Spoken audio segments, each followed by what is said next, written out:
Hey, you guys, welcome back to the Goodness Gracious Podcast Season 42, Episode 13. We're going to get into some all things housewives. We're going to talk about the housewives and nothing but the housewives because you guys already know I'm a housewives fanatic. So come on, y'all, let's get on into it. Let's talk about Roa. Let's talk about Sheree Whitfield. Yesterday, she was out here being messy boots. So, on her Instagram page, she posted a picture up of herself. And let me tell y'all, Sheree is a bad bitch. Okay. And she's a bad mamma jamma. Okay.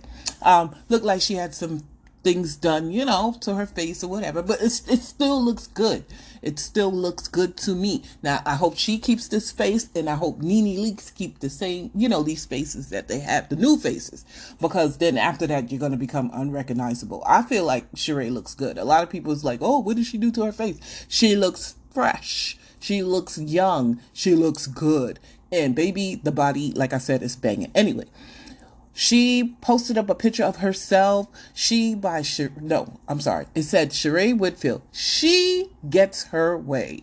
Hashtag, who gonna check me, boo? Hashtag, no discounts given. Hashtag, she by Sheree. Now, when she said she gets her way, a lot of people felt like, oh my God, Sheree is coming back to Roa. She got her peach. And you know what? I am here for it. I told y'all I would rather have Sheree back than Drew Sidora. I do not want to see Ralph on my TV screen. Okay. I just can't take the gaslighting. Okay. So anyway, a lot of people were in the comments saying that she looks good, but she's becoming unrecognizable. I said, I still see Sheree. I don't care what nobody said. Someone said, whatever happened to hello, my name is, because who the fuck is this? But anyway, that wasn't just the messiness of it all. Sheree also tweeted out a picture of herself with a few of her friends. And out of the three friends, one happened to be Simon Gubadia. Sheree had everybody talking, and everybody was like, now, wait a minute now. Now, Sheree, you're being messy now. You're being messy.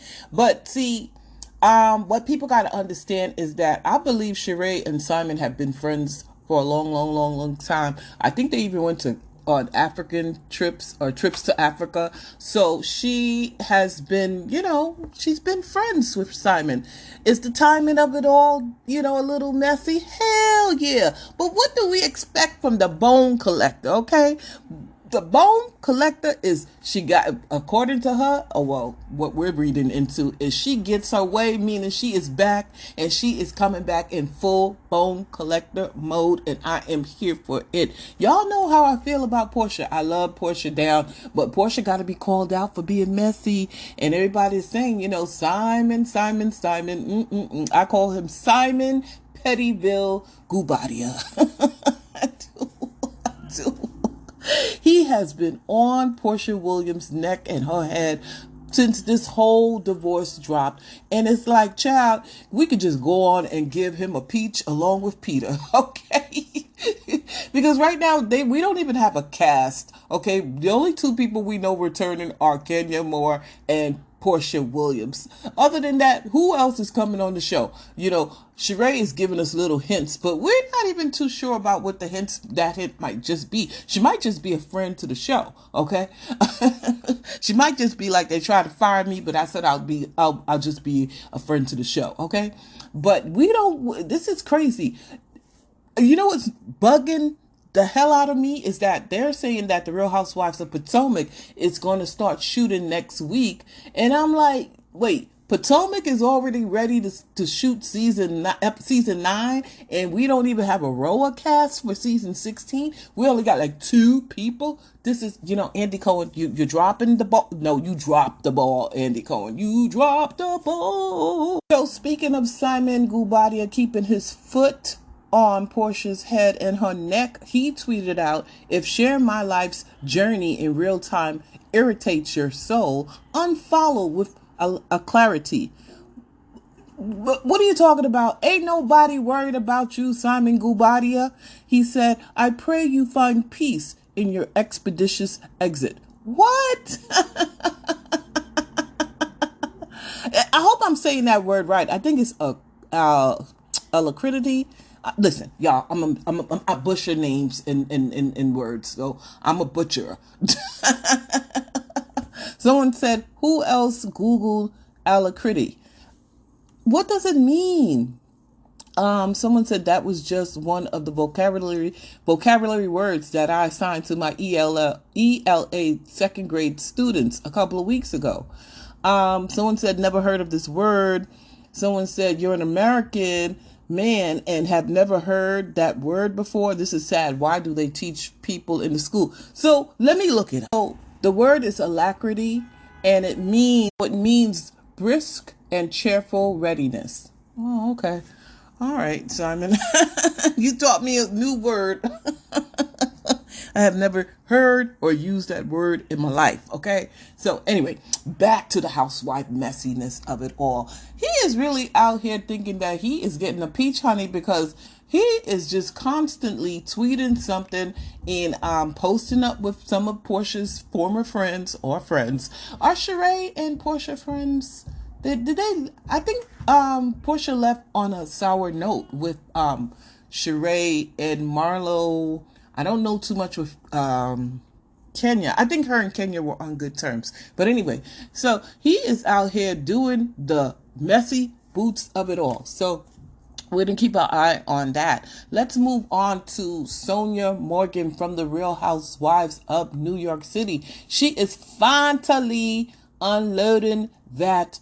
Y'all know she has a townhouse in New York City, and y'all know that Sonia Morgan has been trying for the longest to unload that townhouse because she said it was draining her pockets to keep it up. So she's been renting it out. She's been doing a lot of different things for this townhouse because she really can't afford it. So let's head on over to the Real Housewives Zone. Sonia Morgan to farewell her beloved New York townhouse with an online auction. So she's auctioning off the townhouse.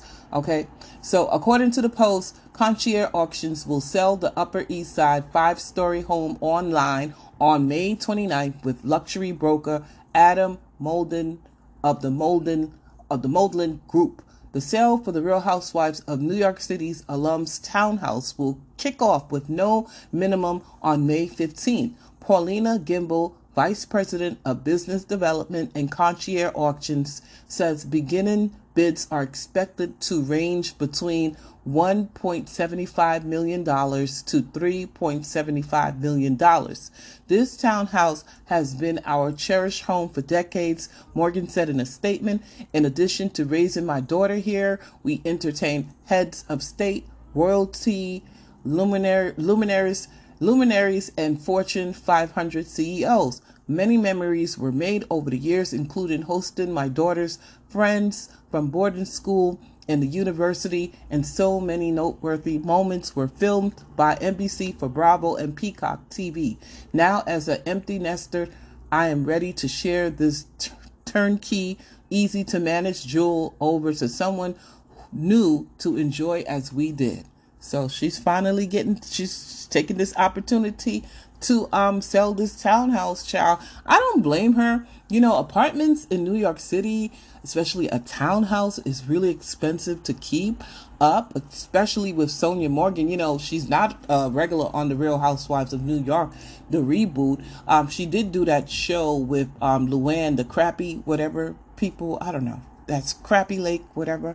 So I don't think it don't look like they're getting a second season. So I don't know. I feel like this is the best thing for her to do financially. Sonia has always cried poor. Not poor. I mean, I would be poor. But, she has always talked about how much it costs to keep up the townhouse, And so she was, like I said before, she was renting it out. She was doing this, doing that. And so, you know what? Hopefully she'll get this sold and she can move on with her life. Let's talk about Kyle Richards. We're going to stay on the Real Housewives zone. Her daughter, Farrah, her home was burglarized, and some of her luxury items were stolen in broad daylight. Okay. So let's get into it. Farrah Brittany Los Angeles home was reportedly burglarized in broad daylight on Tuesday. According to TMZ, Farrah, I'm not going to pronounce her last name, who is the daughter of Kyle and her ex-husband Gurishi, had her West Hollywood broken into around 1 p.m. on April 23rd by forced entry. Oh my God. Through the front door. Well, the cameras can pick that up, right? Well, let me finish, okay? The burglars reportedly shut off the Wi-Fi in the home upon entry and stole several luxury goods, including many designer bags and jewelry. Didn't this happen to Kyle too? Not too long ago, maybe like 2 or 3 seasons ago. Someone broke into her home and they took all her items and her Birkins and her jewelry and stuff like that. Luckily, the Real Housewives of Beverly Hills daughter was not home at the time of the break-in. Wow. This is what I want to know. How come TMZ is already there? What? If y'all go on the Real Housewives Zone, they got the original video of TMZ, big ass TMZ on the clip. Wait a minute. Are they on speed dial for these celebrities? Because it's like, how are they already at the scene? Someone said all this money they spend on materialistic things and not on a home security system. Well, they did say they had it, right? They turned off the Wi-Fi. Someone said she had a security system, but the thieves were professionals because they knew to shut off the Wi-Fi, which if they hadn't done that, the alarm would have went off. Sounds like an inside job. Sounds like somebody she knows because, but then again, they do have professional thieves. So I don't know. Thank God she wasn't hurt, but I'm just amazed that TMZ was already there on site with cameras. Someone said maybe it was the same people who robbed Dorit. Yep, Dorit, and also not too long ago Crystal Minkoff, and then before that it was Wendy Osefo. So maybe they're just targeting the housewives. Who knows? Okay, let's talk about Whitney Rose and her husband from Salt Lake City. They're saying that she might be filing for divorce from her husband. Okay, so Whitney Rose is allegedly close to ending it all with husband Justin as filming comes to completion for the Real Housewives of Salt Lake City season 5. Already? Jesus. Seems like they speeded up season 5 really quick. Because if y'all don't realize, there is no housewives on at all right now for Bravo. Okay? We have to wait until May to get the Real Housewives of New Jersey. This is the first time we don't have nothing. Nothing. Remember when Andy Cohen used to have, after the Housewives ended and the reunion ended, he used to do the shit that we didn't see. Remember that? Well, baby, we don't get that no more either. A close source to production claims the couple are on the ropes and ready to end it all. Meredith allegedly found out through a friend that Whitney is preparing to file for divorce behind his back and brought it up during filming, the source claims. Meredith always wanted to be in somebody's marriage business. Okay. Whitney has played coy on camera, but is looking at her options right now. She is furious that Meredith brought this up on camera. So what are we shooting a reality show for? If another housewife have to spill the beans on you, then why are we here? This is giving Ashley Darby. Okay, this is giving something for the women to talk about, because we all know Whitney Rose ain't leaving that man and he ain't leaving her. Someone said, are people surprised he was good enough when he had money and she was broke? Now that she's in the spotlight, she's over him. Is that the case? Is that the case? Or maybe he just was embarrassed. Y'all know he lost his job when they did that mudslinging scene in the living room when they was playing and they got all sexy and cringy and it was just awful. And that's when he lost his job. Someone said filming is rapping and the best we've got is a Whitney divorce and a Mary insult. Tragic. Yeah. Someone said, didn't they just buy a new house together? It didn't seem like they were having marital issues. Yeah, you never know with these housewives. Nobody is authentic anymore. Everybody is faking their storylines, faking their relationship issues. That's why Andy Cohen is giving ultimatums to Kyle Richards, which I don't believe in this case because it feels like you're trying to out the woman to come out the closet. But nobody is being honest. Like at the reunion for the Real Housewives of Potomac, I thought Andy Cohen was really going to grill Ashley Darby about her divorce.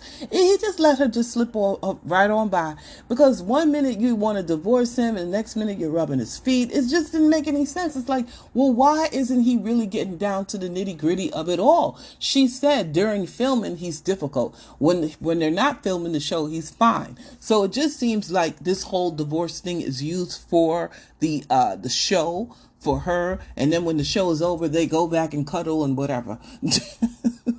Y'all, let's talk about Kim Zolciak. So Kim Zolciak is a part of this, like she signed up to be a part of this clickbait website.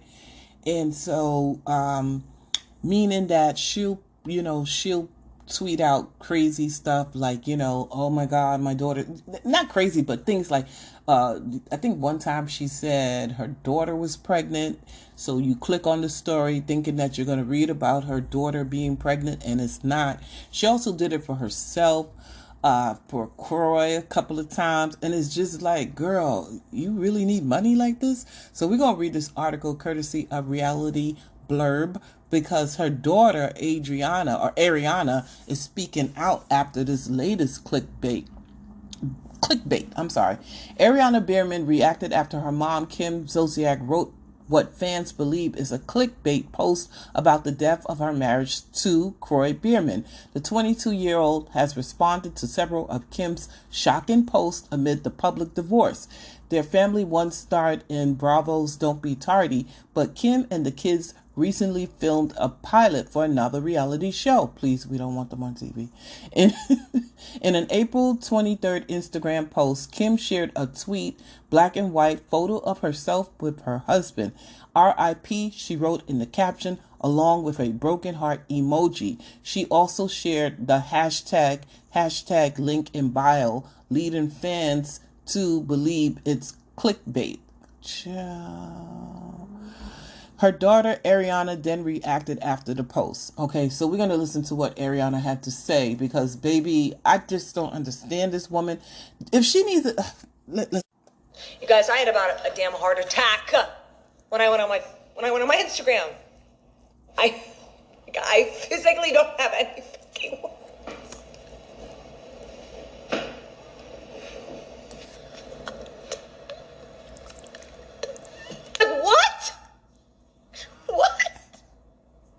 The DMs that I'm getting as well, like before I even saw the story, and I'm like,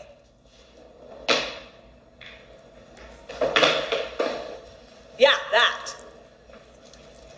What would you do in this situation?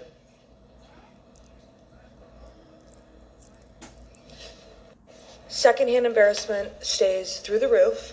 Let's see what's coming next week. I love you, but I just, like, my heart, like, Duggan, like, no, the fuck? That was her reaction. I don't know. It looked like she was acting too. I don't know. I just feel like this family just needs to go away. Everything they do is cringe, okay?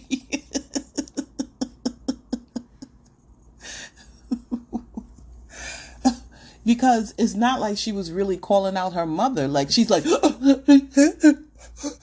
girl, just sit still and say, Mom, this is not it. R.I.P., Mom, are you insane? You had my heart beating so fast. I thought something really happened. It's just, I think they're all in it. Someone said they all seem incredibly unstable. I don't even know. I just think, Kim... I don't even want to see Kim back on my TV, but I'm like, if you're going to be doing all of this, Andy, give her a job in the office or something. Or better yet, Kim said she had a nursing license. Why is she not going back to her original career profession? Like, why is she out here doing this? The other day she was selling some of the boys' clothes, and they have a lot of clothes, child. She brand new sneakers and everything, name brands and everything. See, I ain't knocking that, because if you need money, and you got stuff that you can sell, listen. And how I grew up, we go down to the pawn shop. Okay. I remember days when I had the door knockers, the earrings. You saved up for those door knockers, the big gold earrings, and then when you hit like little bit of hard times or whatever, you taking that shit right down to the porn shop. So I ain't even mad at that. I'm happy that she's doing, something like that to make money than this stupid clickbait. That thing is so dumb and stupid. I'm like, oh my God. Then you doing RIP. The last time she did the heart attack, I'm like, she was in the hospital. I'm like, oh my God. First of all, I don't play around with sickness and I don't play around with death. Okay. So we not doing that. We are not doing that. Girl, she's a mess, honey. She's a mess. So let's stay on reality blurb because Alexia Napolia calls her sons her priority amid suspicion about Todd's divorce filing. She said that people believe that they're getting a divorce because of the boys, but now let me, in defense of Alexia, she do have a special needs son, so that's going to always be her priority. But that big ass Peter, that son, that boy, that fresh talking boy, that boy that like to lay hands, him, now listen, girl, you got to make that boy grow up. You still buying him groceries and shit, but let's get into it. So let's read the article. Alexia Napolia wrote a post about her sons being the priority amid reports that she suspects her husband Todd Napolia filed for divorce because of something to do with the children. Child, they not children. They're not children. They're young adults. Alexia's oldest son, Peter, 31, fought with Todd on a recent season of The Real Housewives of Miami. Her youngest son, Frankie, now Frankie's a different story, has lived with Alexia since his car accident in 2011. My priorities, wrote Alexia next to images of herself with her sons in an April 21st Instagram post. The reason I smile and the reason I keep going. She shared 9 photos of herself with the boys, apparently spending time together in the wake of the split. 3 of her castmates then reacted in the comments. Lisa wrote, "Love you." Julia said, who feuded with Julia, who Alexia feuded with in past seasons, expressed her support with 3 heart emojis, and Adriana also responded to Alexia's post despite their past feud, as she also posted 3 heart emojis. Yes, honey, wrote fellow Bravolev Jennifer Aiden, and Teresa Giudice also shared heart emojis. Heather Gay added, "Love you." Portia Williams, who's now going through her own divorce, wrote, "Keep going, mama." Last week, a source told US Weekly that Alexia believes the breakup has a lot to do with her sons. Peter tried to warn her about him, shared the insider. Things were good between her and Todd days leading up to him filing. She had no idea there were no signs. Alexia believes he wanted to keep her in the dark about how he was feeling about ending the marriage because he knew she would try to convince him otherwise. She loves Todd and is devastated. The source also explained it all came as a shock. That ain't no shock. Trust me. If you already having disagreements with your husband about your kids prior to your relationship, and he tells you how he feels, and it's still this thing going on, you know what I mean? That's not going to be shocking. That's going to be like, okay, he pulled the plug on the marriage. You know what I mean? So, anyway, I could see if he had a problem with Peter, but if he has a problem with Frankie, who is dependent on his mother because he is a special needs adult, then baby, he needs to go, okay? Because we're not playing those games, okay? Frankie is dependent of his mom, and she's his caretaker. She's going to be there with him for the rest of her life, and he's going to be with her for the rest of his life. So I could see Peter, because that, like I said, that big one right there, that one right there. Someone said her oldest son is in his 30s and she still buys him groceries. I mean, he's a grown man and she probably gives him an allowance. He is disrespectful, and Todd probably got tired of her babying him. Mothers don't understand. You need to let your son be a man and stop making excuses for them. She thinks it's helping when in fact she's crippling him. I think her using the kids, even though they are adults, as the reason why he wanted out just goes to show never any accountability. She never admits when she is wrong and makes any changes to her behavior. The way she treated Lisa was horrible. If she doesn't change her attitude, she will be single and alone. Just for the part of Peter I agree with. Now, let me not try to act like, young people don't fall on hard times and their parents don't help them out. They do, but they also hold them accountable for their behavior. It seemed like even when Peter had that issue with his girlfriend, she was blaming the girlfriend. And I'm like, no, no, no, Alexia, no, no, no, no, no, no, no. That's your son's fault. And that's where I have a problem with helping them out financially, giving them food or whatever. That's listen, if you're hungry, you're hungry. You need food, you need food. But her not calling out Peter is what's making this young man feel like he can go around doing whatever he want because his mother won't call him out and hold him accountable. So he's going to just keep doing what he's doing. Someone said basically she couldn't handle her husband pointing out the horrible behavior of her adult son. That's what I think it is too. I don't think Todd had a problem with Frankie. I think he loved Frankie. I think he understood Frankie. But I think with Peter, someone said Todd was bad news from day one. She's too good. Okay. Someone said they started with her kids and they ended up with them. What? Someone said these boys are men now. I can see that she still watches over her youngest because he was involved in an accident. But obviously the husband, didn't put up with it any longer. Someone said stop using them as an excuse. She seemed so far-fetched on the show. Her kids weren't a priority on TV. No, that's not true. She took Frankie to a program to get him into some kind of independence.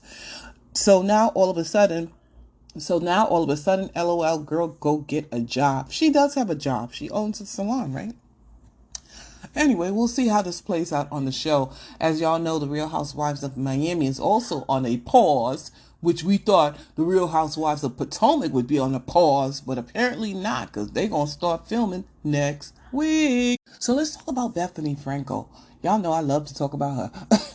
First of all, rest in peace to her mom who passed away a couple of days ago.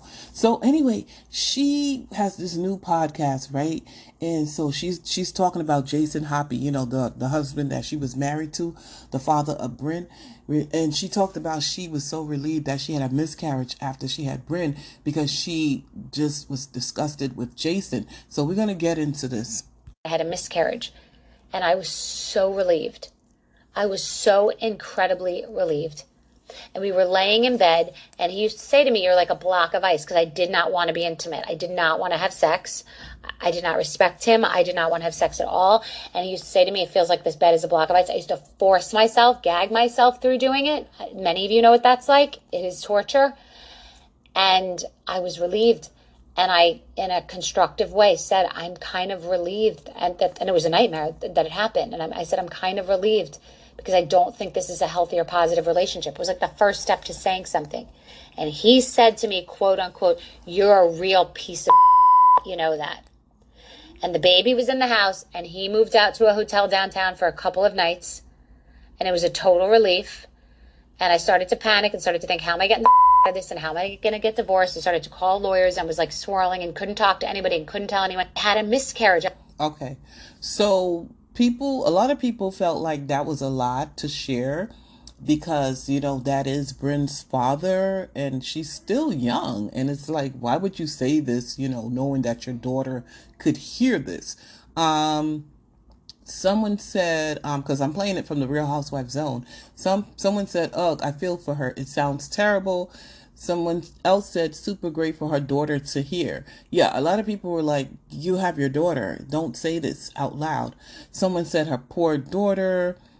Another person asked, don't they have a daughter together too? She'll hear this in the future. So a lot of people were just really like concerned about her daughter hearing what she's saying about her father, because you can talk about the marriage being horrible. That was your experience. You were married to him. But I think she should wait until the daughter's a little bit older and she, because she might see her father in a different light. Like he's a great father. He picks her up or take her out, whatever, you know what I mean? And then for her mother to come and say this about her dad is kind of awful. Anyway, the people is saying that Bethany deleted her divorce episode on her podcast. Okay, according to Sutton's Purse Vodka, B is saying no legal action was taken against her, and she took it down because she doesn't have time to answer all the questions so many women are asking. Okay, so let's read this. Bethany Frankel said the media must continue its fake reporting despite the circumstances. There has been no backlash and tremendous support and sadly a shocking success of my divorce podcast, which will continue. I simply can't respond to the questions and demands at this time and will resume shortly. So, someone said, I guess this is what they said to her. Someone tweeted this to her: take down your article as there has been no backlash and you could do better than to misrepresent a situation. My podcast was at the top of the charts. Oh, this is her talking. And the demand and the question is overwhelming during a time of trauma. You reporting otherwise is irresponsible at best. It's fake news at worst. People are suffering in divorce and I want to help them. Child. I simply cannot at this time. I will tolerate a lot, but not being misrepresented. You're catching me at the wrong time in my life for this misrepresentation. I deserve an apology. The media needs to do better than just make up their own version of events in 2024. So she took it down. And people are asking why, what happened. And she's saying it wasn't because of no backlash. It's because she got a lot of support from it, but she's just taking it down. Oh my God, I don't even know what to say about this lady. I really don't. Someone else, Sutton's Purse Vodka said, I don't understand why she doesn't just leave the episode up and just not answer the questions for the time being. It's not like people will stop asking the questions because the podcast isn't there. In fact, I bet she's had an influx of questions on why she removed it. I don't know. I think Jason Hoppy had something to do with it. I really, really do. I really, really believe that he reached out. His legal team reached out and said, hey, you over here talking about me and saying all this stuff. Maybe there was a gag on the divorce. I don't know. Because to be honest, Jason Hoppy has not said anything since their divorce ended. He has been zip quiet. He ain't spoke on her. He ain't mentioned her. He ain't done nothing that I've seen. So it was kind of crappy for her to do that to him if he's just minding his divorce business. So let's talk about the Real Housewives of Dubai, because Caroline Brooks is gearing up for their new season. This is season 2, right? Yeah, I think it's season 2. I don't even know. Because I'm not a big fan of the Real Housewives of Dubai. I just couldn't get into it. Even when Phaedra came on, I was like, okay. So anyway, I guess they're gearing up because Caroline Brooks had this to say. She tweeted out because it's being...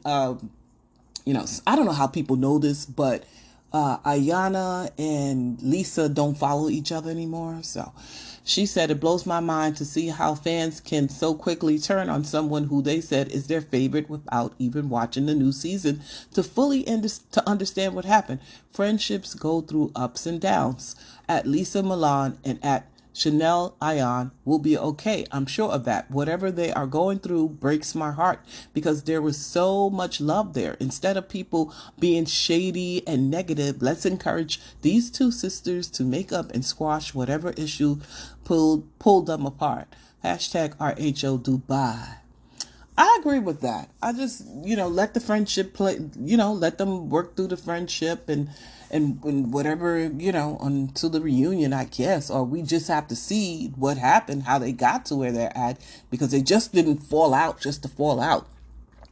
She also said, if Lisa and Ayan don't make up, who the fuck is going to be tag teaming and dragging me in confessionals? And don't start naming other people who cannot read. Ayan and Lisa are the Migos. Lisa is Quavo and Ayan is Offset. Always ad-libbing on every sentence. So she's saying that because people are saying that they unfollowed each other, According to the Queens of Bravo, the Real Housewives of Dubai, Chanel Ayan and Lisa Milan have unfollowed each other on Instagram. Y'all know it's a big deal when somebody unfollow you, right? It's a big old deal, child. It's a big old deal. And Chanel was saying, oh, wow, didn't know I was blocked. Okay, so she's saying she didn't know Lisa blocked her. Someone said Ayan is being performative this season. Hope this second season the backlash humbles her. Y'all think Chanel Ayan got a big head? I do. I think she got a big head. Now she back on, I guess, the other Caroline side. So someone said, I hope they can fix it. Season 2 friendship curse strikes again. Let me tell you about a friendship. Now, I don't see it for these two, but the green-eyed bandits proved friendships can last, okay? Because y'all, they didn't really know each other until this show, The Real Housewives of Potomac, and I believe they made a vow to each other to stick beside each other, never turn on each other, to be friends forever and ever, never, never, never, ever, forever, ever, forever, ever. And they truly are showing you what true friendship is. Like, on the show, Giselle was a little messy with Robin, but it wasn't that messy. Like, they are true friends. So when people say, oh, the housewives, friendships don't last, not when it comes to to the Real Housewives of Potomac, Giselle and Robin. I gotta give it to them. I gotta hand it to them. Their friendship stood the test of time, and they are even business partners. Okay, so let's not do that. Let's see who else has the longest another long friendship on a housewife show.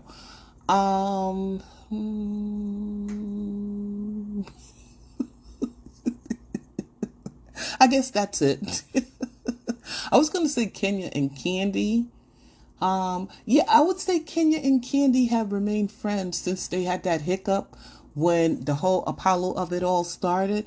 They have remained friends on and off the show. You never hear Candy and Kenya talking bad about each other. So I'll put Candy and Kenya in that basket too when it comes to having a long-standing friendship.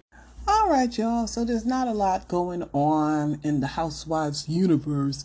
I am going to watch the Amanda Seals Clubhouse interview that she did with Shannon Sharp. Child, I heard it's real good, and people been tweeting all day about Amanda Seals, so I got to check that out. I also want to talk about Tamar Braxton and, the Braxton family returning to WE TV. I don't know how I feel about that. I don't know how I feel about that. We'll talk about that. But also, Tamar says all money ain't good money, as she reveals she had conversations to join the Real Housewives of Atlanta. What? Okay, so Monday night, and this is courtesy of the Jasmine brand. Monday night, April 22nd, the 4-time Grammy-nominated artist dished on the ins and outs of her world with well-known producer Carlos King. Oh, yeah, that's right. He's on tour. He's doing a live podcast. At his sold-out Reality with the King tour stop in Atlanta. They also touched on pop culture news during their chat, and Tamar Braxton shared she's a little concerned about the future of the Real Housewives of Atlanta. Her worries about the hashtag Bravo reality series may not be shocking, as many have expressed apprehension surrounding the franchise and main cast shakeup. As previously reported, hashtag Roa is undergoing major reconstruction ahead of season 16. Child, they still working. They still the construction people are still at the site. Reportedly, the only ladies currently confirmed for the next season are hashtag Kenya Moore and hashtag Portia Williams. However, Bravo producers seemingly tried to get Tamar Braxton to join the series, an offer she ultimately turned down. After Carlos asked the one singer why she walked away from the potential peach holding opportunity, Tamar took a brief pause and then shared, I've had conversation, but the truth is, there's just no way I'm going to sit for makeup, get a wig put on, get my makeup beat, to argue with a bunch of bitches for nothing. I can't do it. So you'll argue with your sisters, girl? As audience members chimed in with opinions of a large payment being reason enough to join the cast. Tamar said, let me tell you something. All money ain't good money. It's just not. And this is what I said. What's for me won't miss me. It's not worth my mental to sit up here and get into an argument with another black, beautiful woman about nothing so other people can think this is what we were about. Or are about, she should have said. At some point, you have to take responsibility for what you put on the TV screen. So, girl, so you rather argue with your sisters? She sounds so silly. She sounds so silly. Now, Tamar is my girl, okay? She's my girl. I love her to death. But when you wrong, Tamar. You wrong because you did it to your sisters, okay? Someone said Tamar couldn't do Roa because they're not her sisters, and the victim mentality she weaponized with them can't do with regular women, especially not the housewife. Imagine her and Nene leaked together. Oh my gosh. They would have definitely fell out. Like, they did fall out recently in their friendship, but I think they made up again. Oh man, Andy Cohen. Tamar, what did you do? We could have an epic season if it's Kenya, Portia, Sheree, Nene, Tamar. Okay, I guess you could throw Drew in there for the young people. Someone said she's right. All money definitely isn't good money. She's also not a housewife. Yeah, why they just keep vetting these women that are not married? I keep telling y'all, I want to see housewives on the housewives. I want to see married, successful, rich housewives. And this goes for the black ones and the white ones, okay? Someone said she just doesn't like anyone in Atlanta, or they don't like her. Oh, I don't know. Someone said, we don't want to see you. We don't want to see your house you renting. Okay, child, do it matter? Someone else says, so she'd rather do it with her blood for chump change? Yeah, because let her tell it. We TV didn't pay them shit and didn't pay them for the theme song. So, girl, I don't know. I don't know. Someone said, I'll never believe she turned down Roa. Nope, don't believe it. Y'all, I don't know. Maybe in her heydays, not now. But anyway, the Braxtons are coming back. And she said that Tracy would have wanted them to come back. This is where she says it right here. Tamar Braxton reveals late sister Tracy played a huge hand in family's decision to revive Braxton family values following their previous issues with WeTV. She said there are 3 reasons why we returned. The first reason why is because this is something that Tracy wanted us to do during her final days. This was something that became important to her. And I remember calling Carlos King in tears because I was so conflicted because I didn't know what to do. As previously reported, Tracy Braxton, unfortunately my favorite Braxton, passed away in 2022 following a battle with cancer. Tamar Braxton continued. Number 2, my mother asked me to come back because she wanted the remaining of her daughters to finish a show that was so important, not to just this community, but to her as a mother and also to her daughters. She added, number 3, the reason why I came back is because they gave me all of my things that I deserved during the first round. Oh, so then that means they're getting their pay and everything. Everything is straightened out. Tracy, Tony, Evelyn, Trina, Tamar, and Tawanda Braxton. Tamar has been vocal about the wrongful way she and her family was treated amid the initial run of BFB. Full story, you can read it on the Jasmine brand. I remember when they stopped filming the show and went on strike, and Tracy continued on with the show. And I think I remember Phaedra was one of her friends that she brought on the show. And I think it was Flavor Flav. Was Miss New York there too? It was a couple of people. And I felt so bad for Tracy because she really loved the show. And she wanted to, despite what was going on behind the scenes, still keep the show running. But I don't know. Tracy was kind of like treated bad. Not by all of them, but I ain't like the way that Tamar tried her. And sometimes Tony was rude to Tracy about her weight and everything. Tracy was the favorite Braxton on the show, right? But Tony is my favorite singer out of the sisters. Okay, so we'll see. I just don't want to see that boyfriend she got. Child, I think they broke up again. I don't know. Because, Tamar go back and forth with that guy. I think he's an opportunist. Opportunist. I don't see him on her Instagram page no more. Word on the street is they broke up. I hope they did. Because really, I just think she could do better. She could do so much better. But who am I? Shut up, girl. You don't know nothing, girl. She could say the same thing about your life, fool. All right, y'all. That's what I wanted to talk about. Summer House. Martha's Vineyard. You guys got to get out there and watch the show. The ratings are not rating, okay? We need to start watching Martha's Vineyard. Come on. Come on. We don't want this show to get canceled. Come on, y'all. Come on. They didn't make they're viewing, their ratings. Let me see. I was trying to find the ratings, but I think it's like 200,000 who watched the show. We need to get this show. We need to get the ratings up on the show, y'all, okay? I do not want Summer House Martha's Vineyard canceled, okay? All right, y'all. This was All Things Housewives. Thank you for stopping by. Thank you for listening to the Goodness Gracious podcast. Bye, y'all. Bye.